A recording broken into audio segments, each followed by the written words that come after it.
Do I have everybody's attention now? Yo, monsieur Katchatra, la chaîne on parle catch. Aujourd'hui, review de NXT du 14 octobre 2020. Et tout d'abord, avant de commencer cette vidéo, j'aimerais vous demander de vous abonner, de liker, de commenter, de partager. Très important pour le développement de cette chaîne. On commence avec un match pour le match d'aspirant numéro 1 au titre par équipe de Breezango. Donc, nous avons Bobby Fish et Roderick Strong contre Danny Burch et Ornelor Khan. Et t'avais Breezango qui était sur un balcon pour regarder le match. Très rapide. Victoire de The Undisputed Era avec un high knee de Roderick Strong sur Danny Burch. Donc Undisputed Era qui est officiellement de retour dans la course des titres par équipe. Vous imaginez Undisputed Era, Bobby Fish et Roderick Strong contre Breezango, ça peut être vraiment du lourd. Je pense que ça va se taper, ça va se faire à TakeOver 31, à TakeOver Halloween Havoc. Et ça va être du très lourd. On enchaîne ensuite avec Jake Atlas contre Ashanti Adonis, un ancien jobber qui avait fait une intervention à TakeOver 31 dans le match Isaiah Swerve Scott contre Santos Escobar. Et justement, cette intervention-là va lui coûter cher, puisque pendant le match, tu as Raul Mendoza et Joaquin Wilde qui viennent coûter la victoire à Adonis. Du coup, à cause de son intervention à TakeOver 31 dans son match contre Isaiah Swerve Scott et Santos Escobar. Et les deux commencent à attaquer Ashanti Adonis. Mais c'est Jake Atlas qui fait une sorte de suicide dive à l'extérieur du ring et qui les dégage. Et Santos Escobar arrive, tel un messie, tel un dieu arrive. Bien habillé, toujours costumé, vous connaissez Santos Escobar, hein, toujours la classe.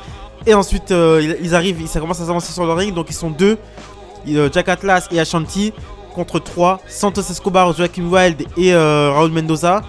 Mais t'as Isaiah Swerve Scott qui arrive, qui balance des chaises sur le ring et qui monte sur le ring. Donc ça fait 3 contre 3. Mais Santos Escobar et sa tribu préfèrent rebrousser chemin. Donc la rivalité continue entre Santos Escobar et Isaiah Swerve Scott.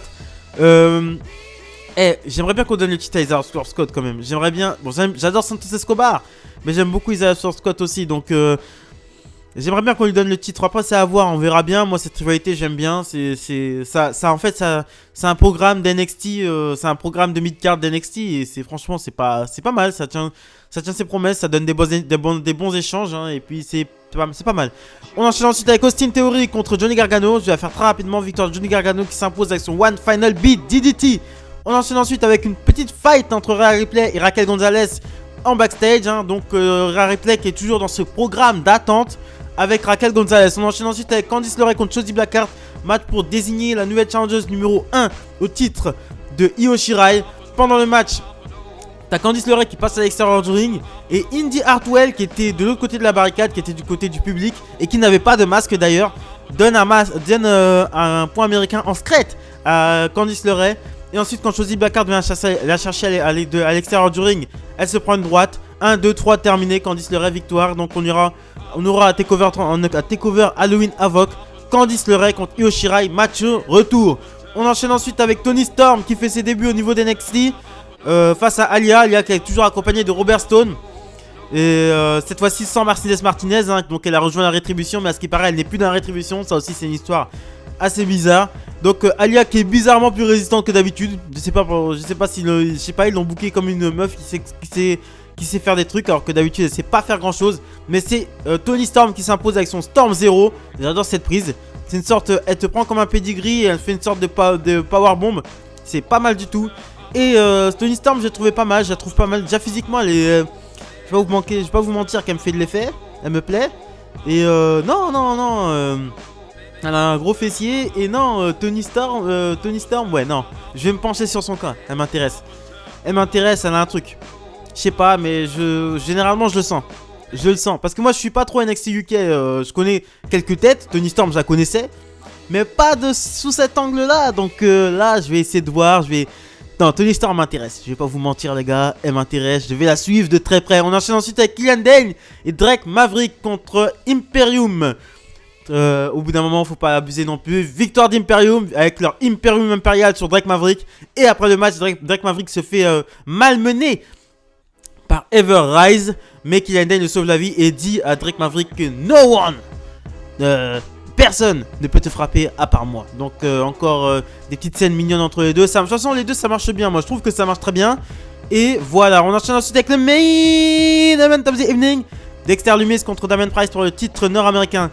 Donc pendant le match, derrière le dos de l'arbitre Cameron Grimes, à un moment donné t'as Derrière le dos de l'arbitre, Cameron Graves réussit à placer, fait une intervention et réussit à placer son Gavin sur les prônes sur Dexter Lumis.